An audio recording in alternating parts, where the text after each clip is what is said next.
വിശ്വാസം കേൾവിയിലൂടെയും കേൾവി പ്രസംഗത്തിലൂടെയുമാണ് ഉണ്ടാകുന്നത്. റോമാക്കാർക്ക് എഴുതിയ ലേഖനം 10-ാം അധ്യായം 17-ാം വാക്യം. വിശ്വാസം ഉണ്ടാകണമെന്നുണ്ടെങ്കിൽ ദൈവ വചനം കേൾക്കണം.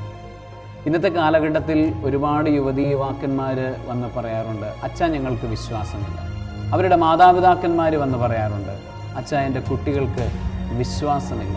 എന്തുകൊണ്ട് ഇന്നത്തെ യുവതയ്ക്ക് വിശ്വാസമില്ലാതായി പോകുന്നു?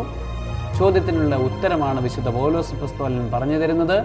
വിശ്വാസമുണ്ടാകണമെന്നുണ്ടെങ്കിൽ വചനം കേൾക്കണം. വചനം കേൾക്കാത്തത് കൊണ്ടാണ്, വചനം സ്വീകരിക്കാത്തത് കൊണ്ടാണ്, വചനം പഠിക്കാത്തത് കൊണ്ടാണ്, വചനം വായിക്കാത്തത് കൊണ്ടാണ് വിശ്വാസം ഇല്ലാതെ പോകുന്നത്.